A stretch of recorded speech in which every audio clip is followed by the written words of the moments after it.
Hello, everybody. Welcome to Conversations in Ken's Café, bringing people together. And today we have Stephen Bourne from Segra, and he also has his own seed company.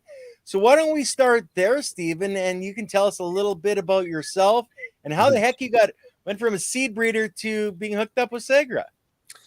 Yeah, well, I'm not technically I don't own a seed company technically. It's more of a how I got into the industry, a passion of mine that's been an expensive hobby, and now I get paid to do it. So it's a Cool. job. I have the coolest job in the world. But yeah, Segra in a nutshell, we are a kind of biotech company, and so I try to dumb it down as simple as possible for people, but we are think of us as a logistics company. So we work with amazing breeders like Compound to bring their genetics and put them in the hands of amazing growers around the world. And we've successfully done that to international markets like the UK, Israel, Germany, Australia, South Africa, Spain, Portugal. The list keeps kind of increasing as new countries come online. Obviously across Canada, we have great roots here. We have 2 labs out in BC. One handles all of our tissue culture, which is fantastic. And then we have another lab that kind of handles all of our virus testing, pathogen load, et cetera. It's just another service we add to for our clients. But the kicker is we have a great partner in Node Labs down in California. And so we are able to access the US market and actually have the thumbs up to go to different states now. So moving material literally everywhere in the world that's legal. So it's pretty fascinating. Yeah. Well, and that's an amazing thing because I know that a lot of times it's really hard to get it down into the States for anybody, or vice versa, bring stuff up from the States to Canada. And you guys have it down to an art already. Yeah, no, it definitely not overnight. And I haven't been with Segra actually all too long. I have been in genetics on the legal side of genetics for about 2.5 years, working with some other companies, but found my way to Segra, and truly amazing people. The sales team is kind of filled with some amazing legacy people. So been around the block and know the right people, and just trying to do the best thing, right? And I think a lot of where we come from is the medical space, and so that's something that's passionate about myself and why I got into it, and where I like having conversations with breeders as well, because that's kind of a fascinating topic that we don't know everything yet. There's still a lot of unknowns, but I'm learning every day. It's a great place to be for sure. Well, and that's just it. We're all trying to learn, and then especially on this channel, we're trying to share that information and knowledge with as many people as we possibly can, because that's really the core of the medical side, is getting this information out and helping people. Yeah. And there's only been a handful of there's a lot of stories out there, and I could tell many that touch me a lot, but it's I think there should be more. And actually I have a friend that just had a quadruple bypass, and it was 2 weeks ago. And he went in the hospital on Thursday for a checkup. They were like, hey, there's some larger issues here. Immediately went into surgery, and fascinated by the healthcare system in Canada, because he was out walking on the street on Monday. But during his time, his recovery, he actually asked the doctor, he's like, what about cannabis for recovery? And he actually brought up 2 synthetic brands. It was actually written down Nabilone and Sesament, and they're I guess just pills, but it's not full spectrum, right? It's just THC. And everything I know about cannabis is you need that full spectrum from the plant. There's still things we don't know about the terpenes, esters, flavonoids, alleles that are combining with that entire profile to actually provide that medical benefit, right? And so exactly. I don't know, it's not here's a pill with a high load of THC. It might do something for you. You're definitely going to feel something, but is that the answer? I don't think so. Well, yeah, exactly. Because I know we talk a lot on this channel about the entourage effect of all the cannabinoids and terpenes affecting our endocannabinoid system. And just having the one just doesn't make that much sense. Where if you have them all, your body can use them all in different ways. And that's more of where we want to go. And that's one of the things I think Segra is testing for, is the different flavonoids, not just THC, CBD. Is that not right? We don't do necessarily that type of testing. We have amazing partners like High North is an amazing group. They have a golf tournament charity classic actually on July 13th, which is going to be amazing. Cool.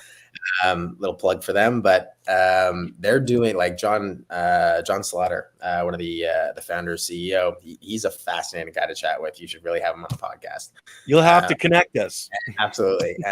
He is a rabbit hole in itself. Like you could just ask him questions and there's like 10 different routes we could take, but really fascinating. He's just a sponge for knowledge. So we do more of like DNA testing. We're trying to understand like virus loads, viroids, like any of those potential factors, but also the DNA, so we can understand what's what. Very simply, like that's why I think it came about, was every one of our plants and tissue cultures that big. It's hard to tell what's what, and you can't really rely on labeling. Things happen. And so having that DNA capabilities, it tells us we know exactly what's going out the door. So there's no chance for mistake. And also kind of stumbled upon this like phylogenetic tree that the more data we get, it gets more and more interesting, because now we're starting to get old school strains that we know are these strains for certain.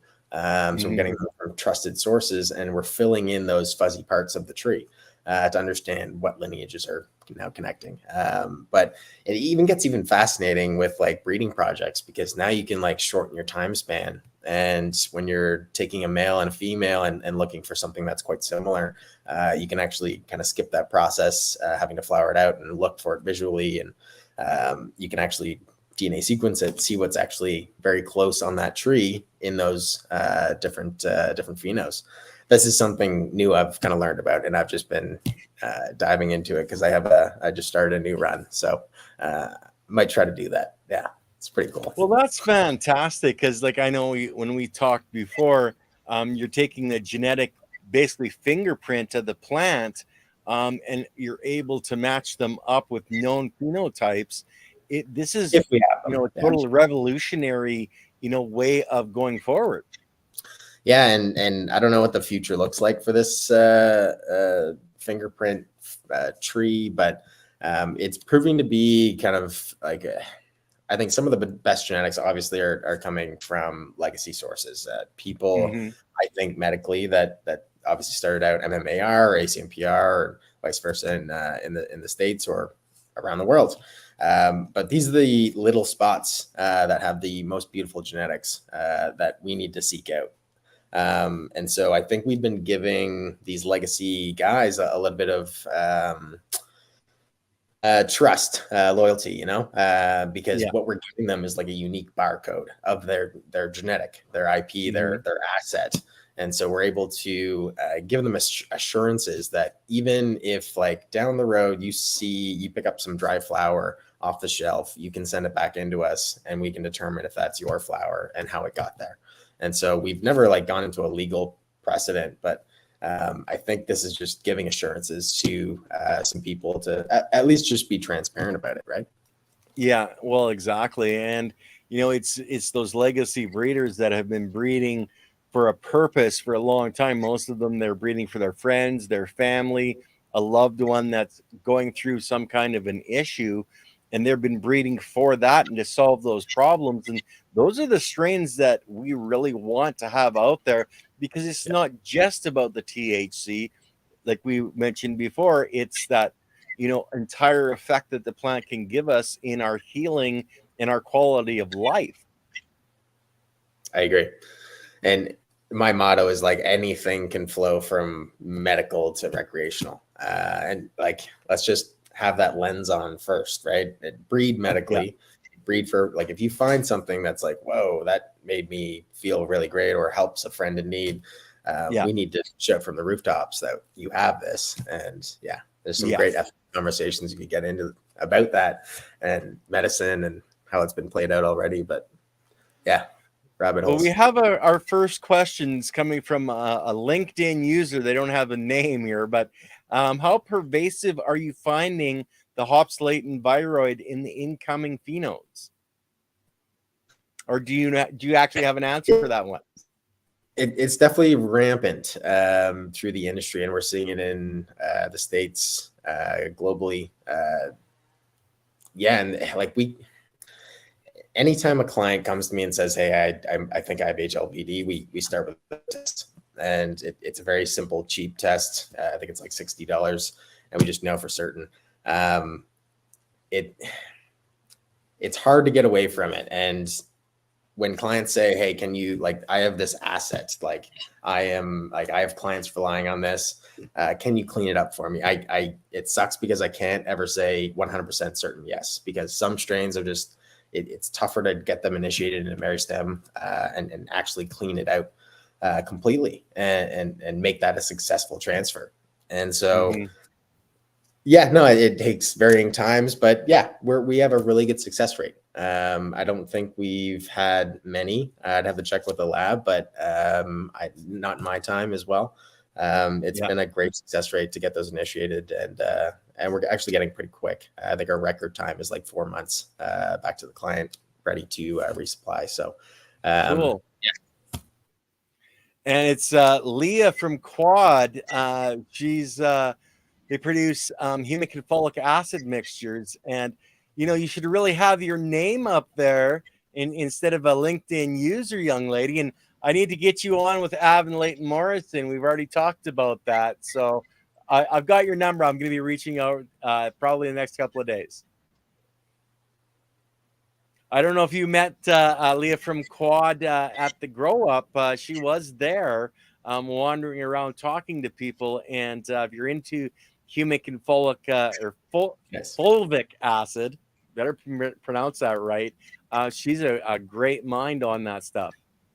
Yeah, I've been known to dabble with living soils. I have a lot of respect for it. I'm not perfect. I'm still learning, but yeah, it's truly produces a great product. I've witnessed firsthand. So yeah, it'll be a lifelong journey for me. Oh, and it is, and like we have on this channel, if you never watched this channel, we have so many different shows dedicated specifically to that. Like we've had water specialists on. We had a great conversation this afternoon with Dennis Meehan about water and how we can imprint that water with our own being and etc. And then of course. Leighton Morrison and Av Singh, if you want living soil, they're a couple of brilliant minds. So you might want to start following the channel and start watching some of the shows there, 100%. I got to find the time. But yeah, no, that'll definitely benefit me. Yeah, no, it takes a community, right? Yeah, take the knowledge. Well, and one of the things that I do like to say is, remember, it's all about caring, sharing, and community. And that's what we're trying to build with this channel, is a greater community of understanding and knowledge. That's why you're here, Stephen, to help with that understanding with what you're doing and what Segra is doing, because I think that's something very special that we can move forward with and really help the whole community with, is what the technologies you guys are using to track the data points. Yeah, I think seeing it as exactly that, like a tool in your toolbox. Like, and that's our best kind of approach, is like, hey, we just have to educate everyone, like, what we can actually do, like, because it's increasing every day too. We're like adding new pathogens we can test for, and we're getting better. Yeah, we're not just staying stagnant, for sure. Well, exactly. And I'll bring up a little bit of the Segra website here in a bit, but tell us a little bit more about how you got into breeding and what you were doing, what brought your passion for this plant welling up inside of you. Yeah. Oh man, there's a couple places I could start. Okay, for the sake of time.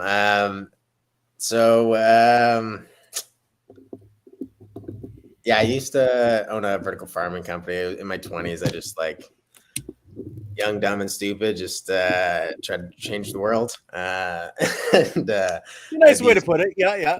I like custom built these like 20-foot ship containers with greenhouses on top. Got into growing veggies for restaurants. So just walk into the back door. It wasn't a lot. It was just a good story. And yeah, I was scaling that. We ran for about 4 years, and then tried to get into cannabis.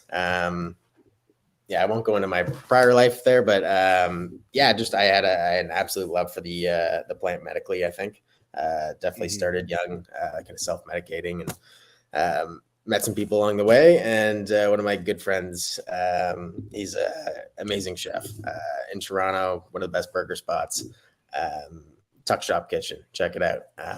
But he kind of got me deep into breeding.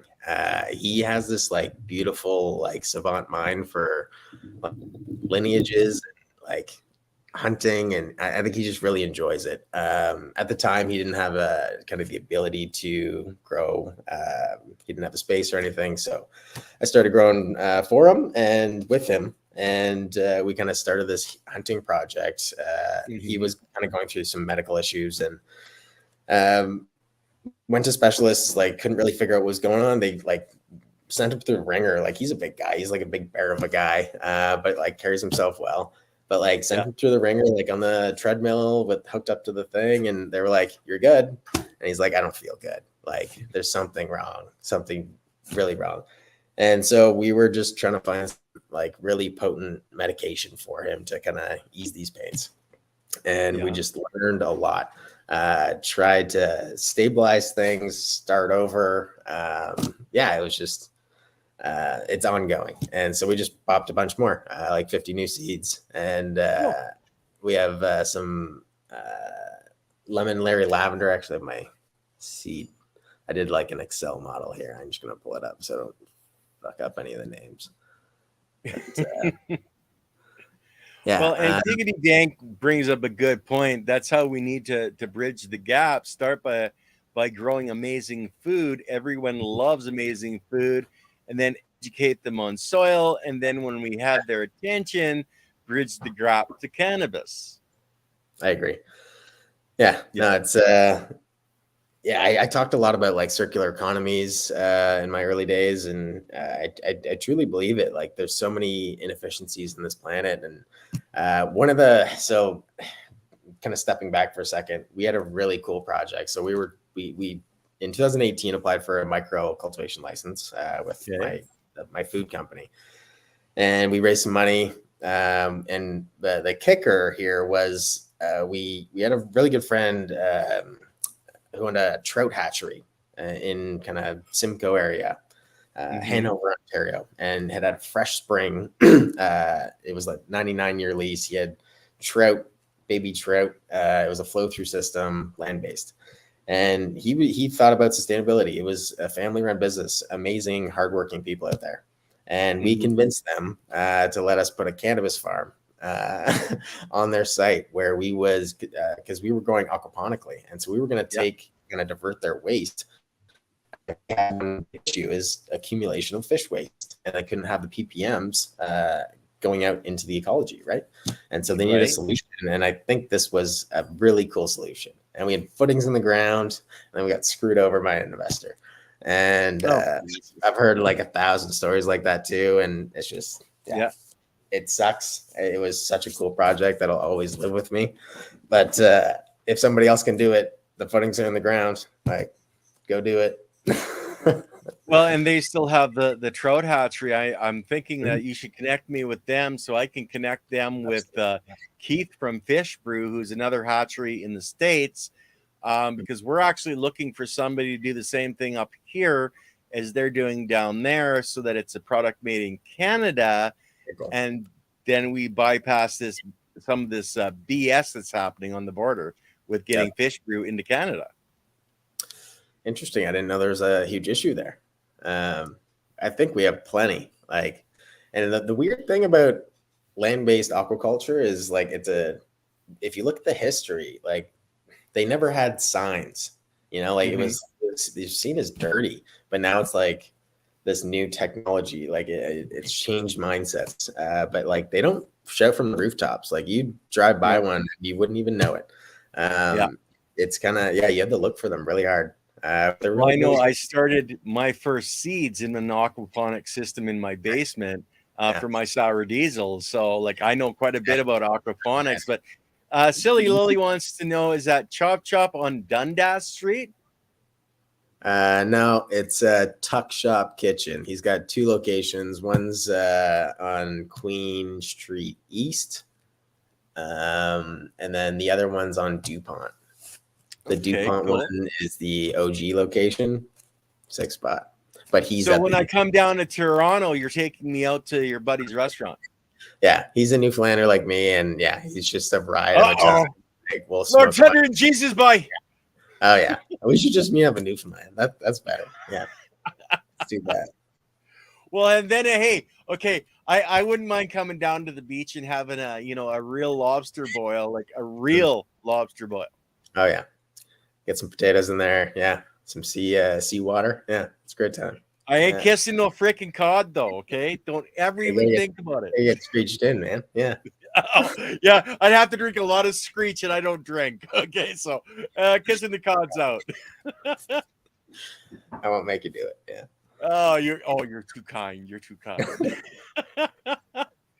So let's move on a little bit here. So you started with growing vegetables and that, and then you moved into cannabis. Now you're into a little bit in chasing the right strain for their pain or their ailment.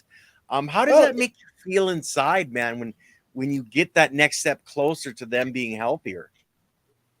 Yeah, I don't know. There's just so many questions, right? Like I'm still a young guy. Like I'm in my young 30s, and I've kind of like just chosen, like I've committed to it, right?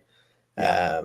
I used to be in cannabis. I kind of went to veggies, and now I'm kind of full circling, and I love it. And I think there's a interesting industry of people that are like, you don't get this in other industries, like this collaborative mindset. Like, sure, there's like different groups of people, but like the people who are succeeding are truly just helping people, like not looking for a commission, like not brokering. Like it's a community of people. Like Quebec does it so well. I'm so impressed with their model. And yeah, there's hiccups here and there, but overall, like they're all like not overspending, not doubling up on equipment, not working in their silos, like working together. So it's a good example, good case study. But yeah, it's just going to get better, hopefully. Yeah, I think we're on the right track. I think in a lot of ways that, yes, that is very true. So I'm just going to pop up Segra's website here, guys. We'll just let it scroll here through some of the different things that you guys actually do. Seed collection. So we actually do seeds as well. So that's obviously a very popular item right now. So Jeff Thorne, so he heads up Atlas Seeds, and just a fascinating guy. You got him on here as well. He's like outdoor is not my forte, but talking to him on like crop steering and like autos, like he completely changed my mindset on auto flowering plants. I always had like this dirty connotation, but like he challenged me, and I absolutely accepted his reasoning. Like he's a really smart guy, and it has its place in the market. And there's some really good flower. And if you're working in a Southern Ontario atmosphere environment, like this is an amazing product. Like you can mathematically kind of calculate. Of course, there's issues here and there, but like overall, if you plant this many acres, you can stagger it this much with your labor staggered. So you don't have to have like 100 people here at once. You can have like a crew of like 20 that comes in every 2 weeks and harvests. Like it's it's a dialed system. Yeah. Well, and that's good. And of course, Silly Lily's, I don't know. I think she's got a food fixation, because Tuck Shop Kitchen and Now Magazine a Reader's Choice Award for the best sandwich. Yeah. No, he's Toronto Magazine loves him. No, go try the sandwiches. The Tuck Royale, that's one of my favorites. The fries, they got this little seasoning on them. It's dynamite. They're like spicy fries. Okay. We're all a bunch of stoners here, and now we're talking food. Okay, I think we better get back to back to cannabis, or else we're all getting going. Man, I gotta go to the fridge. I'll be right back. Yeah, it's a good time. So you guys do DNA testing at Segra. What are some of the other things that Segra offers that just your average grower might want to reach out to Segra? And if you're not a corporation or a big grower, what do you have for us little guys? Absolutely. It's not my domain, so I don't know everything that's going on. Sandra would be the best person to get that information from, but he's so we are actually getting some tissue culture out to the market for people to play with. And so through Herbal Dispatch, we actually have some strains available through them. And so you can pick those up. And so that's kind of the closest thing to a very sterile tissue culture plantlet that would come from us. Which is still great. Like I haven't even touched it. Like working for I still need like a Health Canada license to receive. We can't send to like ACMPRs, unfortunately, or MMAR. It has to be Health Canada registered, which is unfortunate. But yeah, and like I'm not even going to try to pronounce their name, okay? But cannabis and food go well together, especially if it's infused food. Now, we're talking on 420 for next year in Vancouver. We're talking about some culinary event possibly happening on that 420 event. So you guys are going to want to stay tuned for that. I think there's some interesting stuff that's going to be coming out about next year, 420 in Vancouver. Yeah, no, I'm very excited. I grew up in Ottawa, actually. So I remember going to the 420 kind of protests and starting off in Parliament and going to Majors Hill, and yeah, it's a good time. Oh, you're one of the Hellraisers, is what you're saying. No, I wasn't one of those. I was just there to experience it, and I was like a young guy, like 16 when I probably had my first one, around that age. Yeah, took the bus down. It's crazy. Oh, that's cool, man. And that's what we need more of the youth of today to come out in support of the plant and get out there. Because like we need to get back into the medical mindset for this plant and get off of just the straight THC mindset. Yeah. And that's going to take a lot of people yelling at a lot of people to go like, look, come on, we got to get back to what this plant really is. And there's so much more to plant medicine than even just cannabis. I think on the right track. So whatever everyone's doing, I think we're moving in the right direction for the THC range. So I've had the first couple clients now come to me and say, I don't care what the THC is. Like it has to be like in the sub 20s. But like I am more looking for that bag appeal and terpene profile and et cetera, like effects. And they are exceptional growers, some of the best in the industry. So cool. I think that's where it starts. And so now it's going to start trickling through. Yeah. I think that's absolutely fantastic. So let's talk about flavonoids or flavor. What are people looking for? Like, what are you seeing in the industry? You know, what is that one people are starting to be drawn to? I don't know. It's so interesting. Quite like that's such a deep question. Sorry, like so it kind of flip flops from like gas to like fruits, but now it's like I'm getting requests all over the place, and we're starting to get more into like brand names. So we just released the compound genetics, and so there's very unique profiles. The menthol strain is crossed into a couple of these, like crossed into biscotti. I think that's the eye candy. That's compound genetics there, the breeder's collection or breeder's cut collection. Actually from Node Labs in California, we've brought these up. They are the breeder's cuts. So if you've ever run like a 10-pack, 11-pack of compound before of their genetics, these were the cuts that were used. Cool. Yeah. That's good to know.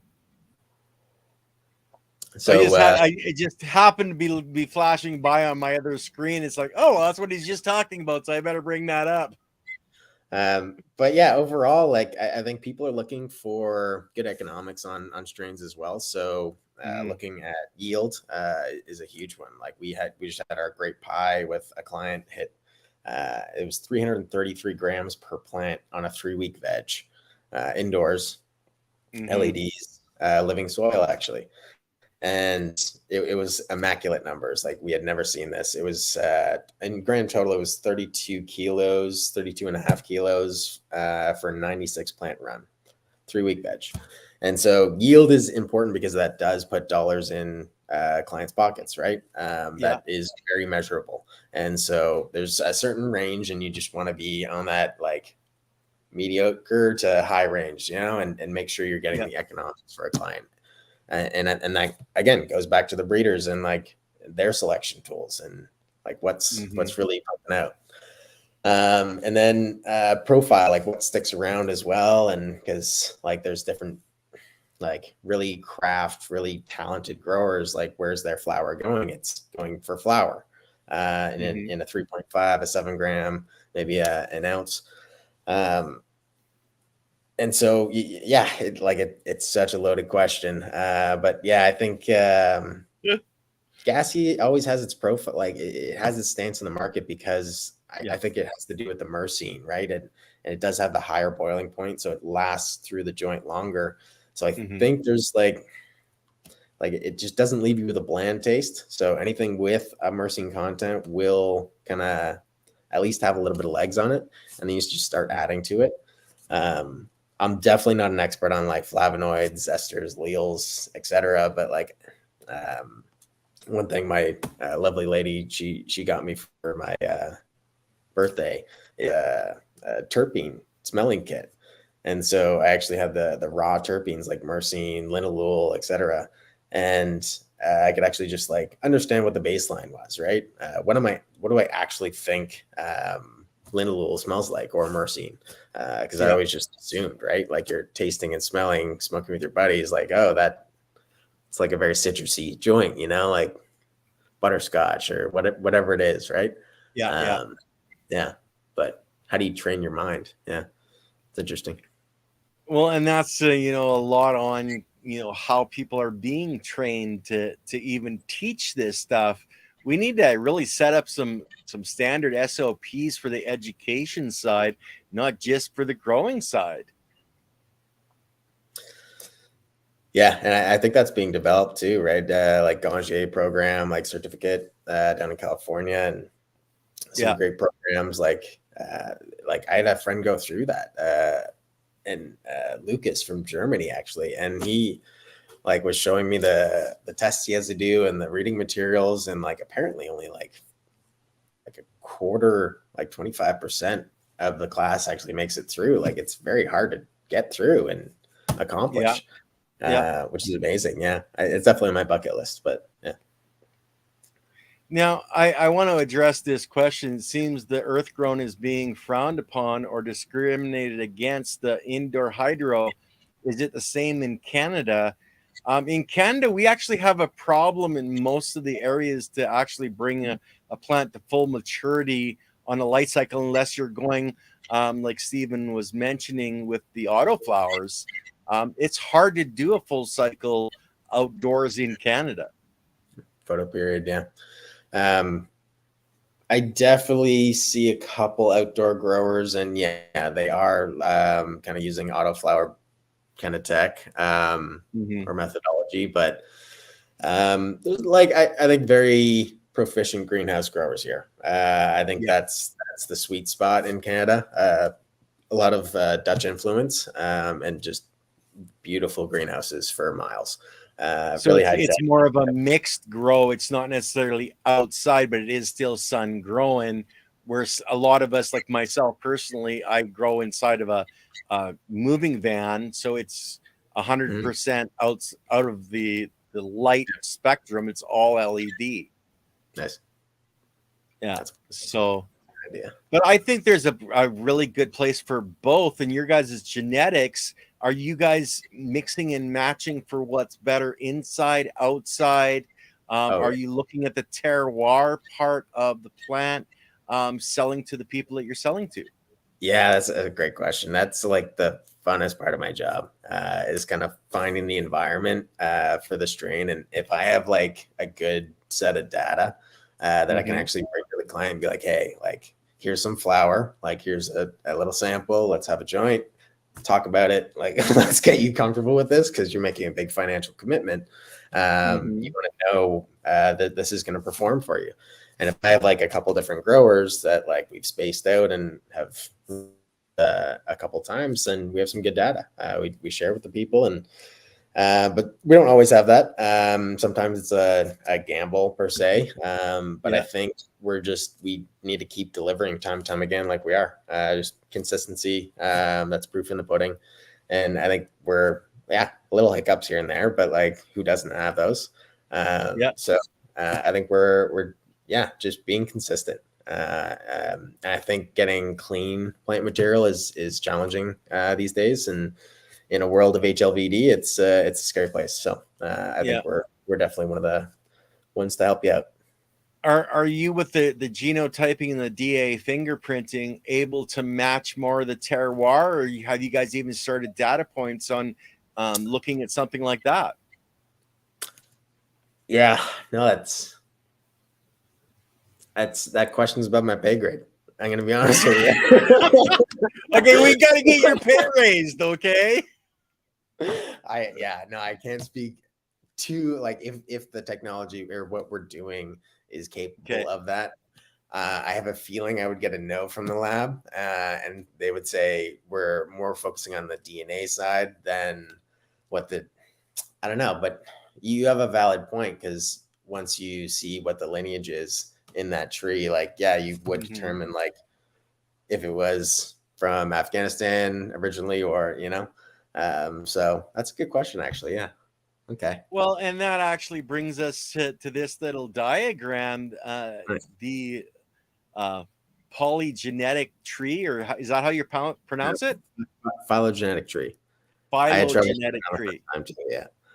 So because you're gathering all these data points and going back in time to where that plant came from, are we able to track more of a terroir? Like, I know Kevin Jodry, he's got strains that he's growing on the mountainside that are under extreme wind pressure, and other strains won't grow there, but he's got some that will handle that and thrive in that.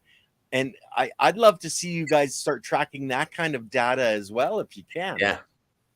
And data's key, right? And like, I'm even like, I've asked my one of my colleagues to get some like what is our criteria for breeders, like the data sets, because I want to start doing it for my own at home, and just like what I'm doing, and just have like apples to apples, like what data sets do we need to actually propel this forward. And the data, the tree only gets better with more data. It's kind of fascinating. I think that maybe I should make a deal with Segra. I want to go on the road for the next 3 to 5 years, back and forth across Canada. How hard is it to actually take a sample and send it in? Or is that something that, say I rolled up to your grow, and for like, I think the DNA, you said it was like $65 or something. How hard is it for me to throw that in a machine that's mobile? We actually, it was kind of awesome. Oliver, I think, came up with this, but he put together these like little DNA fingerprints test kits. And so it comes with like little sterile scissors, a little test tube. You throw the sample in and you send it back to us. That's for DNA fingerprinting specifically. But for other tests, we can send similar kits out. But it's kind of a novel idea. Like, it's just like, hey, you might not have the tools. Maybe you're a micro, maybe you're in a greenhouse. Take this kit. Anyone can do it. It'll keep it sterile and allow us to receive that, right? So, well, there's all kinds of possibilities, my friend, of everybody working together to expand this database. And there's so many things available that have never been available. And if the guy's wondering if he's got hops latent, then all of a sudden that sample is there already, right? Of course, yeah. And yeah, we can always initiate strains as well if you have something that's near and dear to you, or maybe it's like a male that's really good breeding stock. Throw it in tissue culture. We have kind of bank of it, preservation storage. We actually just got some fridges for a client where we can actually slow down the rate of growth even further. So it's not cryo, but it's again over my pay grade, but it is very cool technology. Getting close to cryo. Yeah. What we're doing there is very smart people in the lab. They do a great job. Well, and that's brilliant because that's what we really need. I know I try to bring a lot of cutting edge scientists onto this channel to talk about what's coming and what's possible, because so many things are possible if people realize they are, and the information isn't getting out. And that's where you guys are on here tonight with us to bring this new information, because most people have never heard that this types of technology is out there and available to them. No, it's only a few years ago I started learning about it, and it's kind of fast. Like, it's been in agriculture for a long time, like mostly Europe and Holland is the epicenter of this, like tissue culture in general, and very smart people. But they're doing this for like other crops like blueberries and trees. And they've been doing it for decades. Cannabis is its own beast for sure. It does like a very patient person to figure it out and get a good SOP involved. And I think that's just, we've had the time to make a lot of mistakes and figure it out, as with a lot of people. So yeah, no, it's she's fickle. Yeah. It's she's now the most scientifically explored plant in history of our planet at this point. Like corn and all those, they've been around for decades, but all of a sudden cannabis has just taken over globally as the most researched plant. It's I think we're just scratching the surface. Like, we're really on the cusp of it. Like I'm going to be dead long and gone before we figure out some really cool things. But yeah, the journey, right? It's going to be a fun time figuring this thing out. And I feel lucky this is going to happen in my lifetime. It sucks that it didn't happen 100 years ago. We would have been a lot farther ahead as a human race, but we're here now, right? Well, as Silly Lily says, the future is exciting. It definitely is. Yeah, it's looking bright. Yeah. And it's looking brighter the more education that's brought out about this wonderful plant medicine that we have available now. Especially, we're a lot luckier in Canada than some places, but the more data points that we can bring, globally from our research here, I think the faster things are going to change globally for the people that really need this plant medicine. Yeah, I think it's starting to catch up slowly but surely. And even like Australia a couple of years ago, like I was working at an old LP. It was one of my first LPs that I worked for out in Hamilton. Green Relief. Yeah, it's wild stories that I won't go into, but super fun time. But the good stories of it all, they were doing aquaponics as well. Very cool operation. And they were donating their fish to charity. It was great. Hit all the right points. But they had a mother from Australia coming in on a monthly basis, and she was buying the CBD oil that they were producing. So we were doing supercritical CO2, short path distillation, and then chromatography to get an insane purity, I think 95.6%, just before crystallization. And they added a touch of THC and into a beautiful MTC oil. It was a great product. And this mother came to buy it every month and bring it back to her son in Australia that had epilepsy. And I forget how many seizures a day, but this was something that helped. And that was one of my first, holy shit, this, good reminder, but like we would take, I think they would take it out of like the cannabis packaging and actually put it in like a coconut oil, and so she'd like smuggle it back home. That was great. I love that. But now they're opened up, like they're legal. They're doing their own R&D, and like it's producing, right? Yeah. So they obviously had enough case studies that were positive, and said, "Hey, these 14-year-old kids are feeling better. Like, let us here." Just and it's this information that's flowing globally, and more people have access to it, and the more that we can share this information, the better off we are, and the future of our species really is. Yeah, I agree. Yeah, I think we have a long way to go, but overall, like, it's pretty fucking awesome, right? Like, we're doing some cool things. Like, just trying to smile. I think none of us think it's moving fast enough, but yet in the world of the government agencies, we're moving at a lightning pace for those poor guys. I think I just lucked out. The time I was born, I get to experience this legal industry, and just it's gonna be here forever now, right? So it's not going anywhere. Like, so I don't know. There's a crazy hill to climb, but I think it's a hill that we are more than willing to keep walking up and dragging as many people up that hill and over the top as we possibly can. I agree. Yeah, I think there's the money is flowing in the right direction now. Like, there's a lot of people like getting good price for their crop. There's a lot more mechanisms to sell their product, more people being supported. Definitely not perfect. Like, there's still some bad players out there, but I think it's working, at least. Yeah, from what I'm seeing. I think most of the guys that were the true shitheads have been, ran out of the industry and aren't coming back. They're moved on to something else. The ones that are left are more the people, from the legacy industry that have moved into the legal, that have the right mindset to start. But what are you seeing for pricing for wholesale in that? Like, that was a big issue. Guys couldn't make any serious money or enough money to survive on it. Yeah. So, again, it's something that we try to help our clients. Like, I kind of took it on as a personal thing, and a lot of our team does this, but like just connecting people to buyers. Like, we realize our clients can't just like buy genetics like willy-nilly. They need a place to sell it.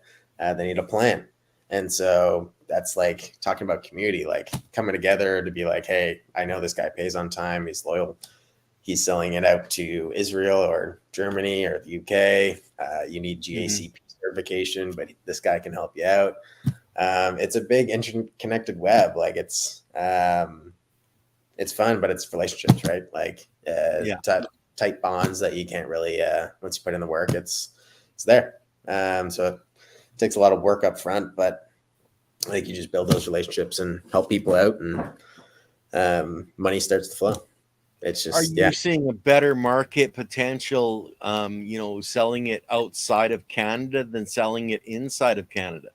There's a big market internationally for sure. There's a lot of product going out internationally.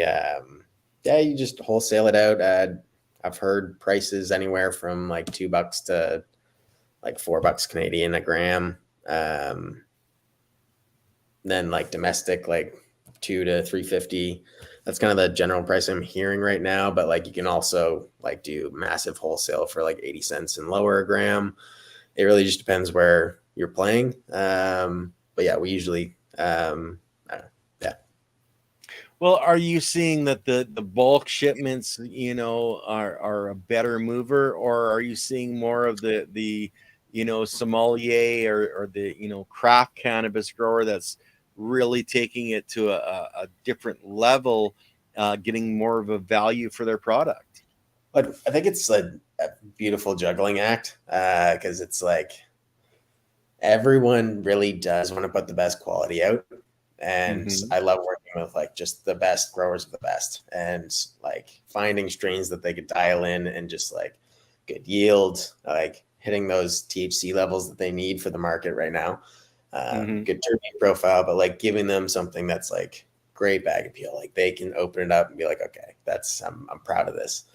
And like, that's a satisfying moment. And like getting samples back from them and smoking it. Like we just got some samples back from a client and amazing. Like it was beautiful weed. And we were giving some out at a conference. I won't name which, but it was beautiful. Like, it was like, it was cool to see it full circle. And I love like, I go to Quebec. We have a couple clients down there picking up weed from the SQDC, and like, it's a special moment, like talking about a strain, selling a strain to a client, and then like picking it up at the store and be like, okay, what's this like? And it's like, I have a question on the curing end of it. What are the guys playing with at the curing? Because I know there's a different cure. Like I know John Burfello just finished a 6-month hang dry that's cured to, I think it pops out at 60 or 61 relative humidity on his water meter. And it's just the perfect thing to smoke. No really? burn. But I find a lot of stuff in the stores is more dry, and it really burns my, like I can't even consume it because it just burns my throat. No, absolutely. I get what you mean. That a 6-month, that's crazy. I love it. I have the patience for that, but that's amazing. I want to try it. I do have this guy, Austin, at Purple Farm, cool guy. He was talking about a slow cure that he was doing, which was fascinating. I don't even like, again, the patience for it's like very long and slow, but like 2.5 years. This has been curing 2.5 years. Wow. And it's still gooey. Yeah, that's fascinating. Like, preservation techniques, right? I need help in that area. Well, you'll have to. We'll have to have you. John's actually writing a book on curing and SOPs for that and where you should be at. Like he went extreme with his 6-month cure, but that keeping that moisture content and not having the mold issues, not having any of these issues because your temperature and humidity is held in that Goldilocks zone. And shit, man, like, wow, it totally changes the game for a sommelier. Like, it's like your guys buying the $100 cigars, or the $500 cigars. The $500 cigars are just a little bit more flavor to them. Yeah, I feel like growing up, it was always just like wives' tales on like what you should do for your cure and like how long. No science, Yeah, and it's like, what am I actually doing here? Like science wise, And now like even like the terp block bags, like pretty cool. Like I don't really fully, it's different polymers, but like, I don't know, great methodology. Like I've been really good weed and a lot of clients are running them. Like it's interesting. Yeah. Are a lot of your clients using the Bovida packs inside? Because I know like I deal with Bovida all the time, and it's I see them around. Yeah. It like I have Bovida packs in all my jars. Like I bring it out of my pail, put it in a jar, and I automatically put a Bovida in it to hold it, not to raise it up or bring it down, but to just hold that humidity while I consume that jar. And I'm wondering if a lot of your clients are using that technology. Interesting. I definitely see them. Absolutely. Especially when it goes to like consumer. They're always doing that. Apparently with the terp block bags, like you don't like it's a special polymer where like I've had this in here and like this is the garlic truffle. It's like stupid. Like I love it. I just keep that by my bed. Like just smell it. I don't know. They're just working. And it like I have a Bovida pack in there and it's like it's a beautiful product. So I don't know. This is my experiment. It's like, I don't know, month 2 now in that pack with no Bovida, and it's like still not crunchy. It's good. Yeah. Well, Keep you that's posted. good. I haven't ran across those bags yet. I know that Bovita has one, a Terp Lock bag, but they're also Yeah. putting the pack inside of it as well. True. Yeah. Yeah. Absolutely. Yeah. I don't think I've tried that one yet, but that So could be good. Silly Lily thinks it's kind of too funny that he keeps it by his bed, you know, just that late night. Oh yeah, that smells so good. Seal it back up, go back to sleep. What dreams are made of, right? Yeah. I do prefer like the kind of funky, like garlicky, cheesy types of strains. My preference, but yeah, it's just something about it. And actually, it's something weird. Again, this is maybe a wives' tale, but it does ring kind of true. Somebody told me one day, and I think I actually asked Av about this. But if you look at like the skunk smell, roadkill, where did that come from? You know, and what the person told me was like it was in a place that didn't necessarily have bees to pollinate. So they were like maybe pollinating by dung beetle or flies, bats even. And so it could be in other areas of the world that just, yeah, North America has bees, but like other parts of the world to pollinate things, it was done by kind of attracting rotting flesh pollinators. Okay. That was the theory. At least the theory anyway. But why does it just not really surprise me too much though? You know, that would be the reality of how that particular, you know, terpenoid or flavonoid was developed to be able to exhaust off. And I know that one guy says the more sulfur, if you're adding sulfur into your soil, it actually helps to promote that as well, for bringing up the thiols. I think it's the thiols. Okay, yeah. Interesting. I've never played around with that, but yeah, no, that's again, I don't know. It kind of makes sense through like evolution, and you know that might have come up in a certain location. That yeah. Well, and that's where, you know, that tree that you guys are developing, when you get into those particular types of strains, and I know actually somebody that's got some seeds from back in the 80s. We're talking about doing a pheno hunt on of that old school skunk. Nice. You guys could track it, and maybe it's from a desert area where the dung beetle, etc., is more prevalent than bees. Interesting. Never know. That would be an amazing. You should talk to Breeder Steve about this one. Because yeah, no, isn't he in like Colombia right now or something doing like a million seed hunt?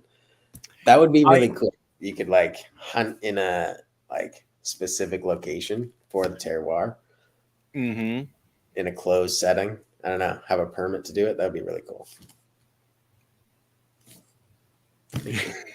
I figured I'd let you read that one for yourself, because that's just it's so typical of Silly Lily to come out with just the right thing to say to people. It's awesome. Yeah, no, that's fascinating. But yeah, no, we could definitely help with like DNA fingerprinting, kind of even just tracking those phenotypes, those expressions, genotypes, and giving you like a booklet to kind of make an informed decision.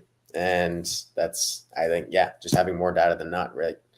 And it's not a huge expense either. Like DNA fingerprinting is like $200 a strain, and if you're doing a bunch of them with us, like we'll absolutely throw you a deal. It's just what we do. So yeah, it's a great time. And what's the easiest way to get in touch with Segra? Just go to their website, or you know? For sure. Go to the website. Really, just everything is there. That's kind of the dashboard. If you send an intake form, there's going to get like 6 people getting it. So one of them is going to be me. I'll absolutely get back to you. But I'm really active on LinkedIn as well. We're super engaged. Yeah, we're definitely a resilient team, getting through it. So reach out to us for sure. Fantastic. And that's what we want to hear in this, because then it's more about the community. And that's where we really push on this channel, is community. Thank you, Stephen.